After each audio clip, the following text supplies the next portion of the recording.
Do you know, there was a point where I was genuinely worried we'd go into Christmas on this terrible run of form still.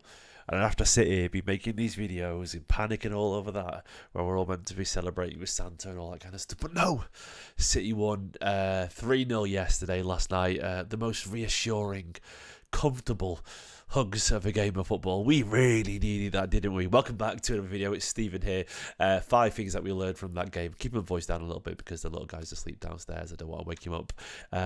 It's late because I've had lots to do today, but honestly, I want to talk about yesterday in so much more detail because it absolutely deserves it. It absolutely requires it. Sometimes football can be the most infuriating, frustrating thing in the world. We love it anyway, of course we do. But other times it can remind you exactly why you love it in the first place. Not that I've forgotten it. It's only been about 6 weeks of City in bad form, but 6 weeks can feel like a lifetime. And it was tough. It was a tough watch. It was like a really bad run of form. Look, I've seen City be pretty bad. That was almost like 90s level results at times. It really was really bad. So that felt absolutely huge. It felt really needed.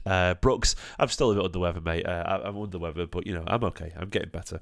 It's going around the household. Nicola's got it as well, but Ruben's fine, which still matters. I've had my herbal tea today. I've had lots of tablets, and I'm not too bad at all. I just can't really go with too much energy. But thank you for asking, mate. I'll be okay. There's loads to talk about today. Of course, I'm going to talk about Grealish. I'm going to talk about Kevin De Bruyne, and a couple of more things as well that popped up during that for me. Don't forget, please give the video a like. If you don't mind, it would be massively appreciated. And also subscribe to the channel if you enjoy some measured, hopefully reasonably enjoyable Manchester City chat. My job is just sort of to give you a few talking points about the world of football, because not all of you sit and think about it as much as I do, because this is what I do all day long, basically. I would like to say as well, the sponsor of this video is Football Prizes, and they've got this wonderful nostalgic throwback of a prize available for you guys here. You could win a Sergio Aguero signed shirt from the 2011-12 season as well. Imagine having that up on your wall. I would love to have that up on my wall, actually. 249 tickets available for the cost of basically less than a Starbucks these days, £3.95. How many entries? Only 50 entries so far, 199 available, and you've got until 6 days from now, next Wednesday, to enter. Please do enter. Get involved. You could win the signed Kun Aguero shirt there by the one and only, our iconic legend, the 9320 QPR moment guy. And there's loads more instant win prizes as well. Let me just show you what's available there. I mean, if you choose any of these, and of course your number comes out, you win the shirt as well, but also you win potentially any of these as well. So lots of numbers with extra added value there and all that kind of stuff, including a signed Vincent Kompany shirt and a signed Jesus Navas shirt. So get involved, click the link in the description, and fingers crossed one of you guys win this wonderful prize over on Football Prizes. So let's go to the first thing I want to talk about today.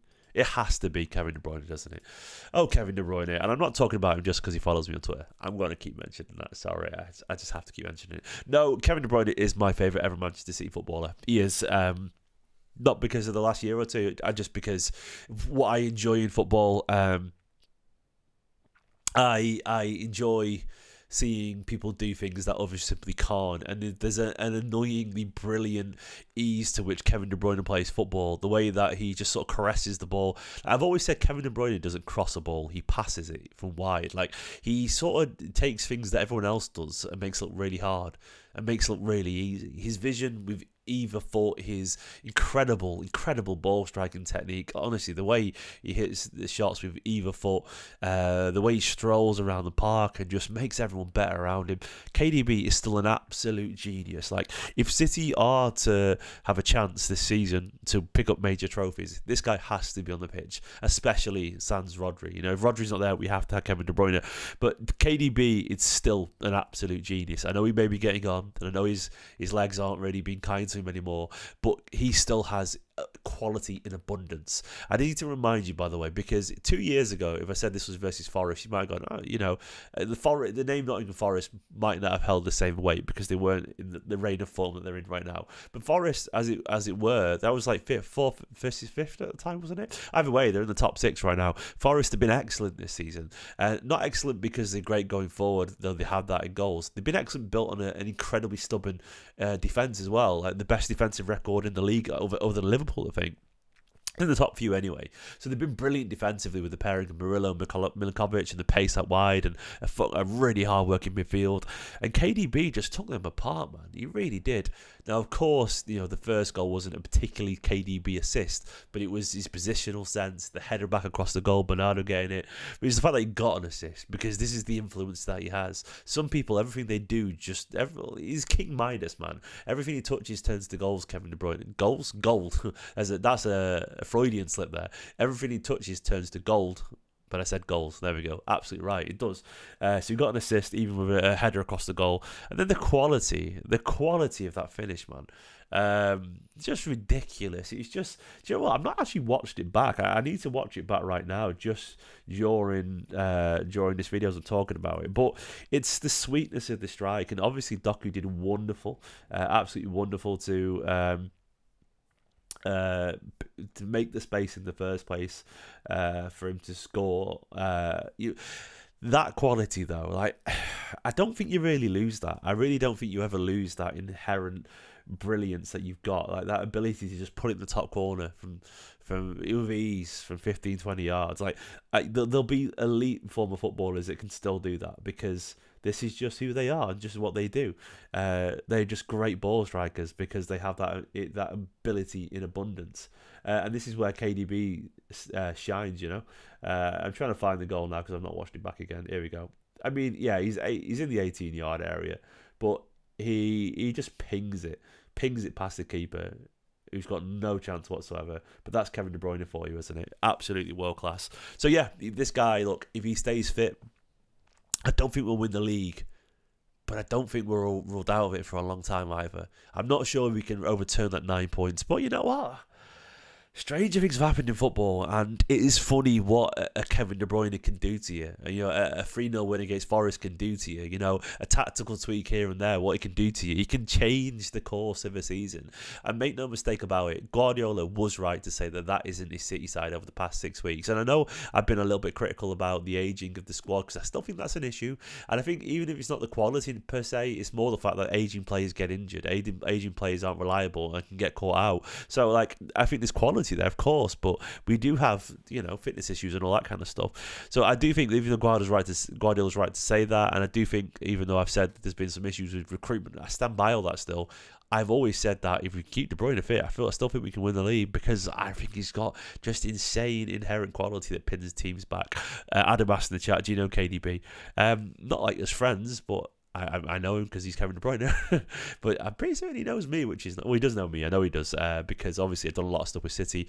I know for a fact, about several years ago when I was on Blue Horizon, he used to watch Blue Horizon, so he knows who I am.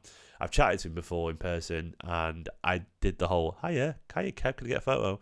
And he definitely let on to me, I would say. Like, he definitely knew who I was, because I was working with City a lot of the time. So, yeah, I think he does. I think Kev likes my opinions on videos, maybe. I don't know. But he follows me, so maybe I'm very honoured. It's a massive thing for me. Like, it sounds silly. I know it sounds like I'm 39 years old. I sound like a fanboy here. But if Kev somehow watches this, I guess if your favourite footballer follows you, it's sort of a validation for your approach to football, if that makes sense. I get a lot of criticism from City fans and fans of everyone, and I think I've always tried to be a decent person. So when your favourite footballer, who is known to be a good person and smart, also follows you, you're like, well, to me, there's no higher vindication, other than you guys watching too, of course. You know what I mean by that. Second thing I want to talk about is Jack Grealish. Jack Grealish finally got that central role that he's been desperate for an awful long time, and people have been banging the table in front of them and kicking down doors and going, why hasn't he been there for the past 3 years? Finally. I mean, I think the honest answer is because we didn't really need him to. Like, have you not noticed? We sort of won 4 leagues in a row. We won a treble. I wanted him to play there. I wanted him to give it a go, but Pep hasn't been desperate for it because, he's had De Bruyne, he's had Gundogan, he's had, Rodri, he's had Foden, he's had a lot of quality, And there was some people suggesting that, Grealish was meant to play central when he joined, but Bernardo ended up staying, probably true to an extent. And also that Guardiola decided he wanted more control, and ultimately, as much, regardless of what you think about Grealish, look, the greatest moment in Manchester City's history was probably securing that treble. Grealish was very much involved in that team, and Guardiola's method that year was control and physicality and work rate out wide, which was Bernardo, which was Grealish, and it worked, basically. But now, I do feel we probably should have seen Grealish central a little bit sooner, maybe last season or something like that. But Phil obviously had his moment. But Grealish finally got that start, and it's probably not a coincidence that a man who's desperate to play in the middle, who can play in the middle, who's played in the middle, and is a midfielder, normally looks pretty good in the middle. It wasn't just his elegance on the ball that impressed me, though. What I've been waiting to see for a long time, and I think this is for what it's worth, by the way, I think Grealish playing in the middle now would be more impressive than Grealish playing in the middle 3 years ago. We have to consider that. Like, I think Stones was so good in that inverted DM role when we won the treble, because he'd had Guardiola for multiple years, so we understood Guardiola's instructions inside out. Grealish is not the exact same player he was 3 years ago. You could say he's worse, whatever, blah, blah, blah. But what I mean by that is that he's learned from Guardiola exactly what Guardiola wants. He understands to speed things up, to slow things down, blah, blah, blah, etc. So Grealish, I'm sure he would have been good 3 years ago centrally, but he would have been a little bit probably more exuberant, maybe, with him in the word, where I think Grealish now, like, he understands what Guardiola wants down to a T. He understands the rhythm. He's very much in tune with how Manchester City play. It's part of who he is now. And I think Grealish, what I enjoyed most about his performance yesterday wasn't necessarily, what we know Grealish can do, where he can drive forward past people. And he did a few of those, where he did a 1-2 with Haaland, I think it was, where his shot didn't quite get off. Classic Grealish, of course. But it was more the bit where he would get the ball just in front of the defence. And look, disclaimer. I need to get a disclaimer button where he goes, brr, brr, as in, do not take this literally. I'm not comparing this guy with our great. But there were bits where he did what David Silva did, and I was like, I've been waiting for that. And when David Silva would get the ball, and he'd look ahead of him and see no one there, and he'd spin around, and he'd run, and he'd take a step back or two, and he'd realise no one was ahead of him, and he'd just spin away from a defender or attacker, and he would slow the game down, and then he'd slowly release the ball out to a winger or whatever, killing time, taking the pressure off Manchester City, and setting City up for attack. It was so beautifully needed, given the chaos of recent weeks, having someone, and I love Gundogan, by the way, but I think it's fair to say Gundogan's current weakness is that he's not up to... It's either his age, or he's not really remembered the pace of the Premier League and it's got stronger, but Gundogan keeps getting caught on the ball. You can't do that to Jack Grealish. Jack Grealish is physical. He's about 5'11", 6 foot. He's a taller guy, Jack Grealish. He's strong. He's got those big, thick calves. Apparently this is getting a bit raunchy on this. He's just a strong guy. You can't kick him off the ball. And he's technically absolutely excellent. He is so good. He's one of the best ball retention players in world football. Like, the way he keeps the ball is absolutely ridiculous. So... all that does, and as Broccoli in the chat says, which is, I love when you have to read YouTube comment names out, and you just say Broccoli high kicks.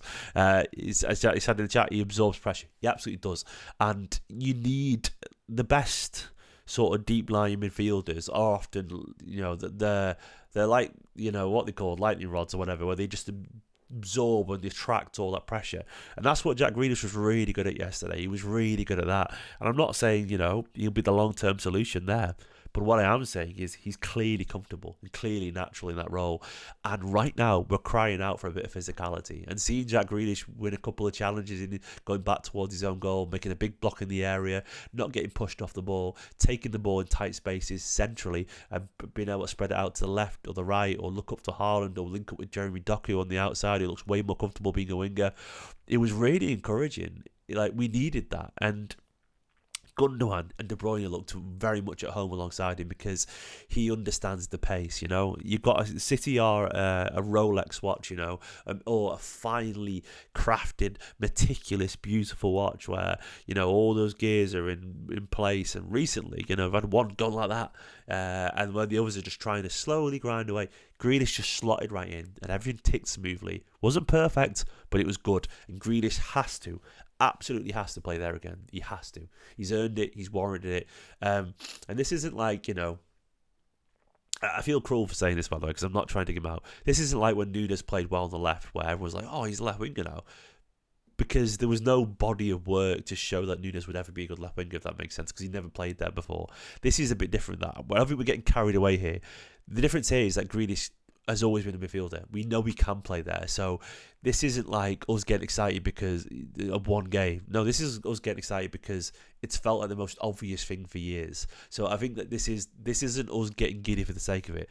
This just feels logical with this, which is why it's reassuring. So I'm hoping this is it now, and that Grealish gets to play there more often because this guy deserves his place on the pitch as well. Jeremy Doku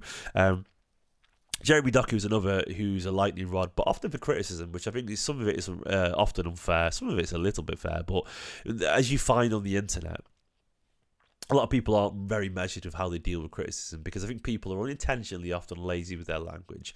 It's a lot easier and quicker and succinct, and probably you get rewarded on the internet to go, he was shit today or he was great today. It's a lot harder and takes more thought processes to go, well, he did try this and this kid came off and that was good there, but he's got to do better at this and blah blah blah. Essentially, people get lazy with their analysis. I don't understand why they do it, because it's just football. It's a throwaway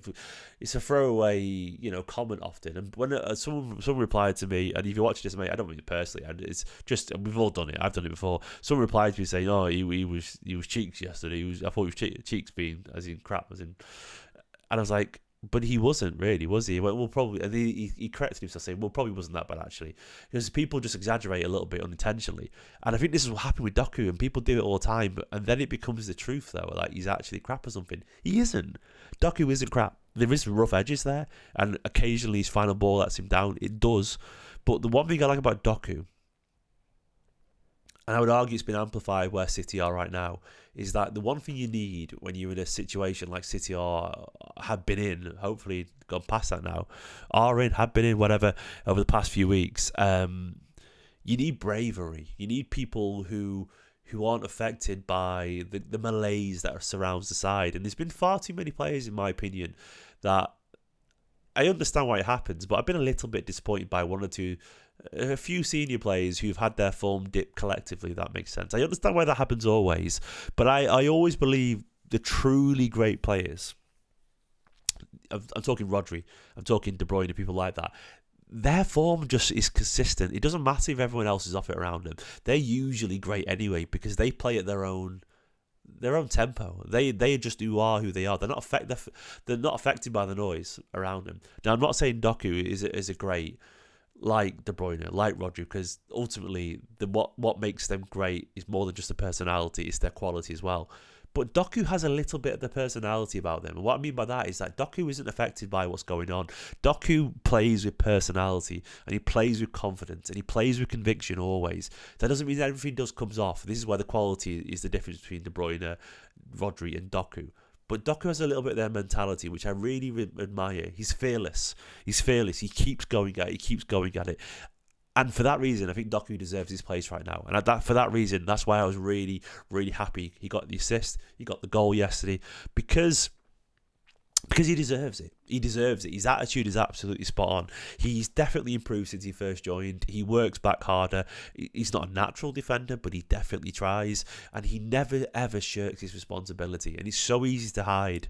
And while a lot more senior players around him have been dipping in form recently, which is fine, it happens. Doku, even against Liverpool, was a shining light for us, where he tried to influence the game, he tried to make things happen, and I really admire that. And I think we should all remember that, because stuff like that actually matters. It really genuinely does, because every now and then you need someone you can trust, and I think Guardiola will really appreciate and respect Jeremy Doku for that, because even though everything he doesn't try comes off, that guy works hard and he deserves his place, and his attitude is really good. And every time I see a quote from Jeremy Doku as well, he's humble, he's confident, and he's a team player, and I really respect that. Super chat from Joe, by the way, who says, was at the game when the player that stood out to me personally was Jack, and we have missed that control in midfield this season. Absolutely, mate. I entirely agree with that, my friend. I thought Jack stood out because he felt different and he felt needed. And look, as much as we've tried others like Rico in the midfield, or we tried Nunes in midfield, Rico is technically excellent, but I would argue right now in this balance of midfield, probably a little bit too lightweight, because you need bigger people alongside him. And for Nunes, for example, Nunes does not have that. He doesn't have the same composure that Jack Grealish has. The composure that we've missed, the ability just to ease pressure, slow things down, know when to speed it up. Guardiola talked afterwards about the tempo. Jack knows when to slow it down, when to pick up pace, and that's what stood out for me. We've massively missed that, and I agree entirely, Joe. The next thing I want to talk about is the injuries defensively. Again, we cannot get a break here, can we? Ake, unfortunately, I felt so tired seeing him go down towards the end. Akanji, Guardiola thinks will be out less than Ake.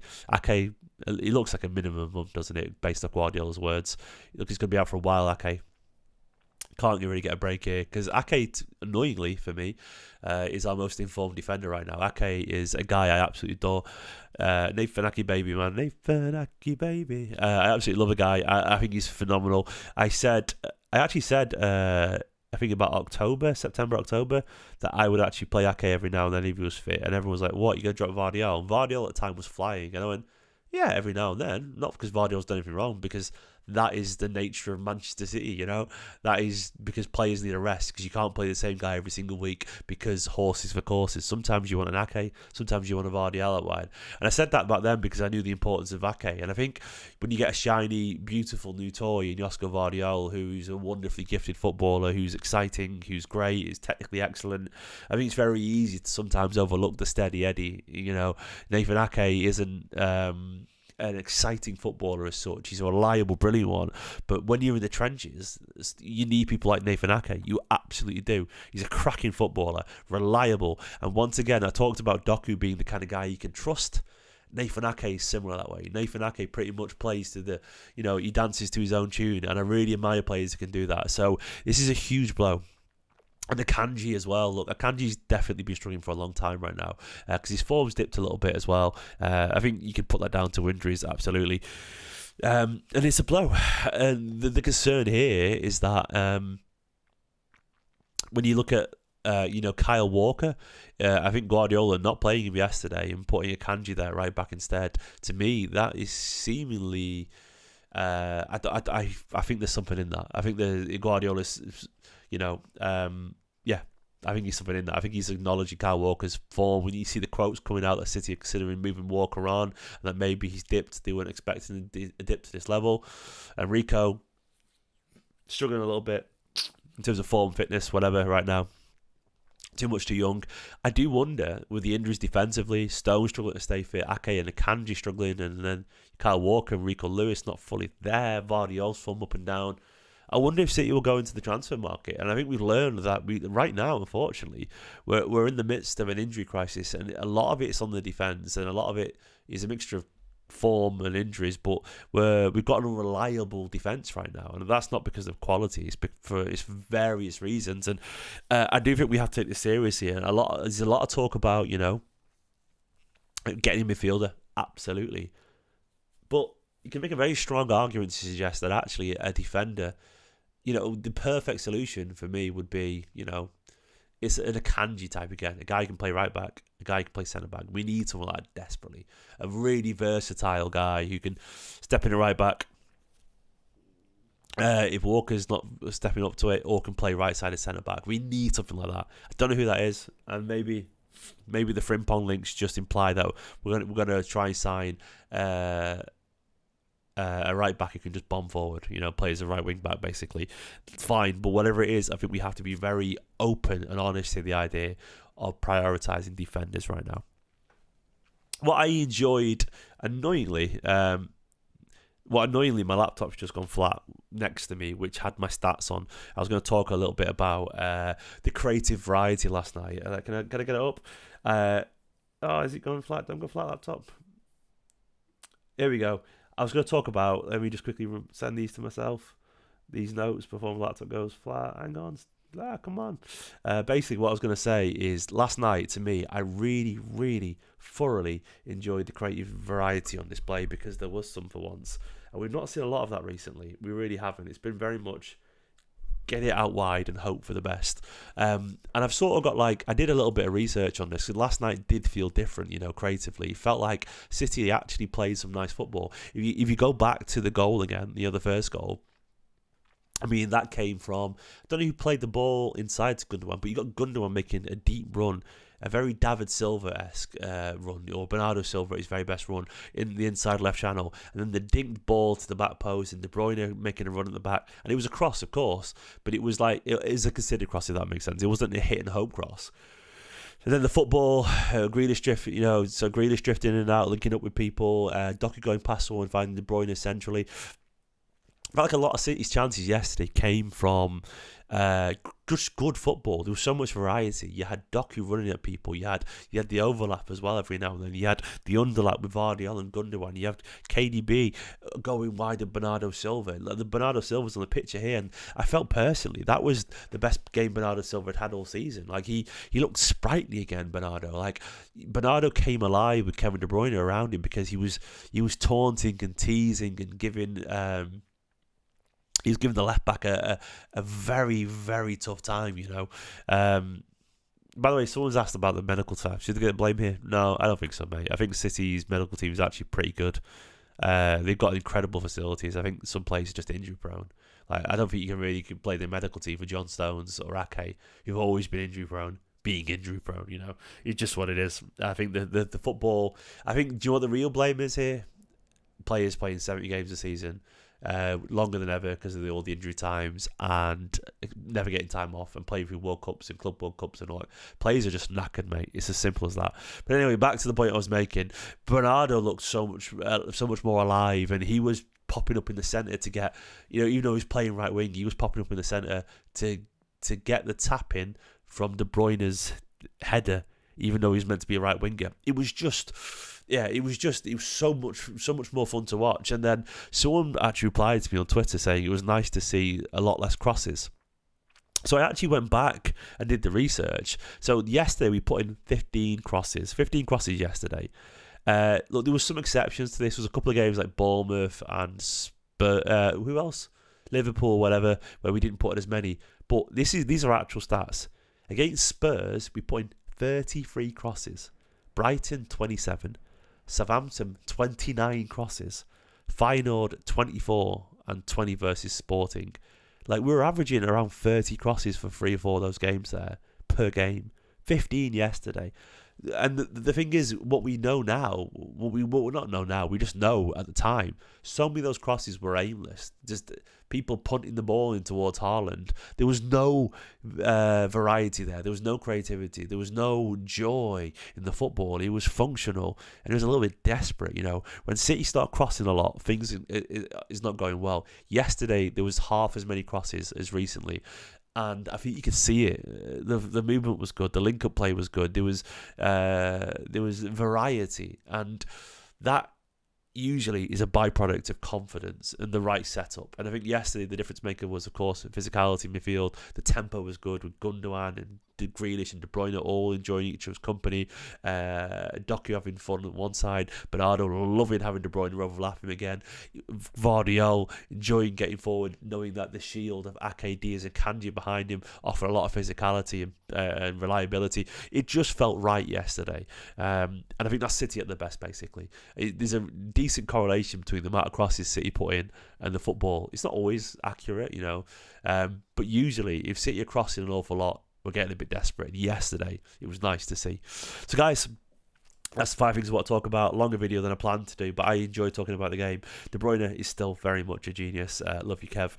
Grealish did start centrally yesterday. Doku deserves his place. Absolutely. He's brave. He keeps going, and I admire that. The injuries are a pain in the arse, and the variety is better. Broccoli says in the chat, and number 6, Diaz makes the team better. Oh, always, mate. I've always talked about on 5 things later videos. I've always talked about how we need our leaders back. And yesterday, is it a coincidence that we had 2 of them on the pitch? Diaz, De Bruyne. They are 2 of the 3. The other one being Rodri. That really, really set the tempo for me. They are the absolute leaders, guys. I love you all loads. Please do go check out the Football Prizes competition. Let me bring it up on screen again if you haven't already. Get involved in trying with the Sergio Aguero signed t-shirt. It is a raffle, so you pay to enter, but that's how raffles work. And you can win an Aguero signed shirt. It's worth a few quid, that, isn't it? Thanks very much for watching. Like the video, subscribe. In a bit, you blues. We are back. Bye-bye.